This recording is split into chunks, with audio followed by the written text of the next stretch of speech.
آگہی کے لیے تسنیم عابدی صاحبہ اس کی مصنفہ ہیں. اظہار خیال کریں گے قمر رضا شہزاد صاحب. جناب صاحب صدر حماد صاحب، عدیل زیدی صاحب، محترمہ تسنیم عابدی صاحب ہے، اور میں خصوصی طور پر مسجد ترقی ادب کا شکر گزار ہوں عباس تابش صاحب کا کہ جب سے انہوں نے اس عہدے پر آئے ہیں تو اس کی جو ایکٹیویٹیز ہیں لٹریری سطح پر بہت زیادہ ہوئی، اور آج کی تقریب اس حوالے سے بہت اہم ہے کہ میں یہ سمجھتا ہوں کہ مجھے شاید ایسا محسوس ہو رہا ہے کہ پتہ نہیں میں شاید پاکستان میں موجود ہوں یا امریکہ کے کسی شہر میں، کیونکہ ہمارے امریکہ سے آنے والے بہت سے ادیب شاعر یہاں موجود ہیں، اور ہماری خوش قسمتی کہ وہ یہاں تشریف لائے. محترمہ تسنیم عابدی کی کلیات کے حوالے سے مجھے گفتگو کرنی ہے. اس میں کوئی دو رائے نہیں کہ محترمہ تسنیم عابدی صاحبہ نے اپنا ایک نام، اپنا ایک مقام بنایا اپنی تخلیقی جہاد سے، اور محترمہ تسنیم عابدی صاحبہ نے اپنا مقام جو بنایا ہے یقیناً ایک عرصہ کی ریاضت کے بعد وہ اس مقام تک پہنچی ہیں. 4 کتابوں پر مشتمل ہے ان کی کلیات. میں نے کیونکہ اس پر ایک طویل مضمون لکھا جانا چاہیے، میں نے ایک سرسری، کیونکہ ایک تو میں ناقد نہیں، تو ایک جو مجھے پرسوں کلیات ملی اور میں نے اس کا سرسری جو مطالعہ کیا اور محسوس کیا، تو ایک تاثراتی سے میری گفتگو ہے، میں پیش کرنے کی جسارت کروں گا. محترمہ تسنیم عابدی کا شعری سفر کا آغاز بھی لگ بھگ اسی وقت ہوا جس وقت میری نسل کے شعراء بھی اس منطقے میں داخل ہو رہے تھے. یہ وقت اس لحاظ سے بھی اہم تھا کہ پاکستان ضیاء الحق کے ماشاء اللہ سے گزر رہا تھا. تسنیم عابدی اگرچہ پاکستان سے متحدہ امارات منتقل ہو چکی تھیں، لیکن کسی بھی صورت میں وہ پاکستان کے حالات سے بے خبر نہیں تھیں. یہی وجہ ہے ان کی شاعری اپنی ہم عصر اعلیٰ شاعری کے ساتھ ساتھ انہی تخلیقی بلندیوں پر نظر آتی ہے جو ان کے ہم عصر با کمال شعراء کو نصیب ہوئی. محترمہ تسنیم عابدی خوش قسمتی ہے کہ اس کی تخلیقی صلاحیتوں کو اوائل شعری کے زمانے میں ہی اس عہد کے بڑے شعراء سے پذیرائی نصیب ہوئی، اور پھر اسے یہ مواقع بھی میسر آئے کہ انہوں نے اپنے عہد کے تقریباً تمام بڑے شعراء کے ساتھ مشاعرے پڑھے اور ان سے داد وصول کی. تسنیم عابدی کلیات ان کے 4 شعری مجموعوں پر مشتمل ہے، جن میں 300 سے زائد غزلیں اور 100 کے قریب نظمیں موجود ہیں. وہ اس لحاظ سے بھی خوش قسمت شاعرہ ہیں کہ ان کا پہلا مجموعہ صحرا آنکھیں اور تنہائی میں ہی ان کی شعری اٹھان ایسی تھی کہ وہ ادبی منظرنامے پر اپنا نام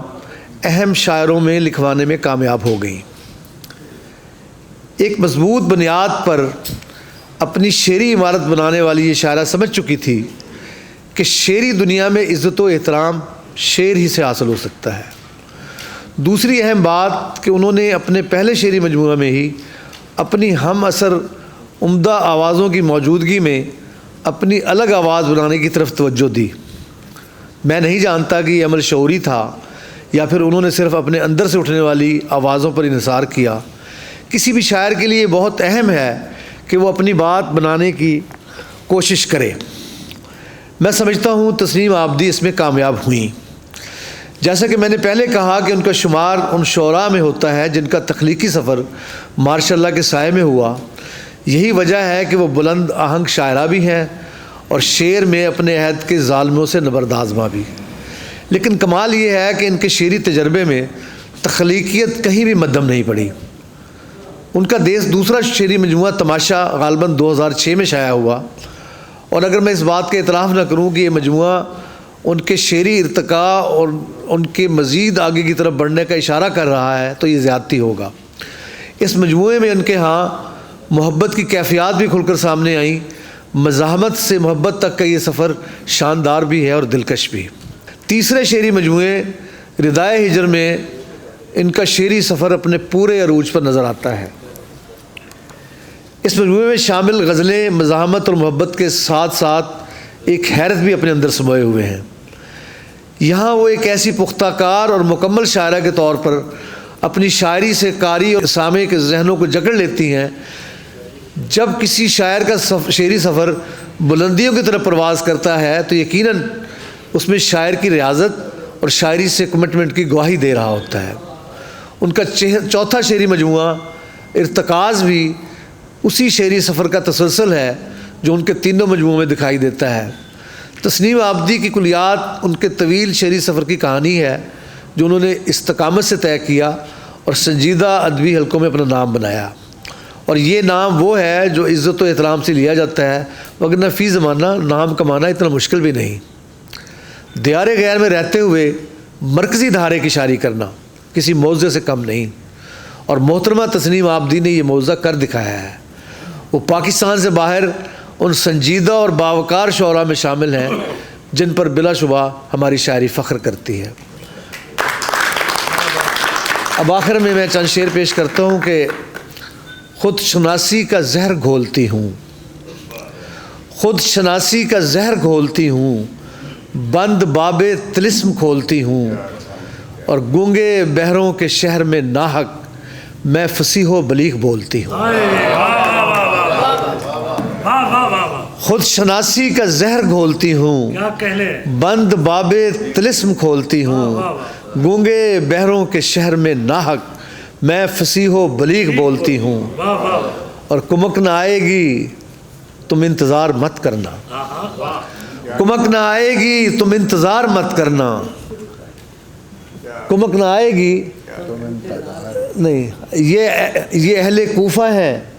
کمک نہ آئے گی مت کرنا، یہ اہل کوفہ ہے، کچھ اعتبار مت کرنا، کمک نہ آئے گی تم انتظار مت کرنا، یہ اہل کوفہ ہیں، کچھ اعتبار مت کرنا، اور مصلحت کو میری پسپائی نہ سمجھا جائے، مصلحت کو میری پسپائی نہ سمجھا جائے، میرے دشمن کو میرا بھائی نہ سمجھا جائے، مصلحت کو میری پسپائی نہ سمجھا جائے، میرے دشمن کو میرا بھائی نہ سمجھا جائے، ایک ہی لمحہ تو ہوتا ہے فیصلے کا، ایک ہی لمحہ تو ہوتا ہے فیصلے کا، دستک دینے اور دروازہ کھلنے میں، ایک ہی لمحہ تو ہوتا ہے فیصلے کا،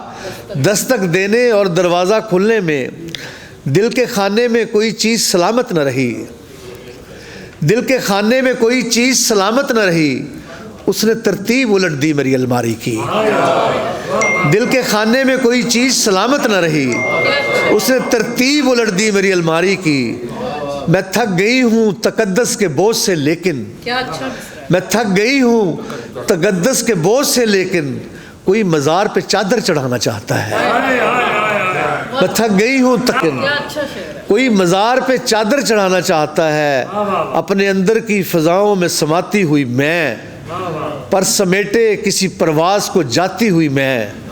آئینہ خانے سے ہر عکس مٹاتا ہوا وقت،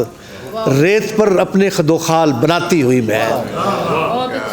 تسنیم آبدی نے ریت پر نہیں بلکہ ایک ایسی مضمون چٹان پر اپنے خد و خال بنائے ہیں۔ میں سمجھتا ہوں، میں نے یہ پوری کلیات دیکھی ہے کہ یقیناً تسنیم آبدی ہمیشہ ان کی شاعری، جب تک ہماری اردو زبان یا اردو شاعری ہے، جو خواتین جو ہماری شاعرات جو شاعری کر رہی ہیں، جو نمایاں شاعرہ ہیں، ان میں یہ ایک اہم شاعرہ ہیں، اور یہ اپنی شاعری کے لیے ان کی شاعری ہمیشہ رہے گی۔ میں نے مبارکباد پیش کرتا ہوں ان کلیات پر، یہ بہت تفصیل سے لکھا جانا چاہیے تھا، اور میں انشاءاللہ اس پر مزید تفصیل سے لکھوں گا۔ بہت شکریہ۔ قمر بھائی، آپ کی اجازت سے آپ کے مضمون میں ایک شعر کا اضافہ کر رہا ہوں تسنیم آبدی صاحبہ کا۔ تسنیم آبا کا شعر ہے کہ خدا کے نام پہ جس طرح لوگ مر رہے ہیں، خدا کے نام پہ جس طرح لوگ مر رہے ہیں، دعا کرو کہ اکیلا خدا نہ رہ جائے۔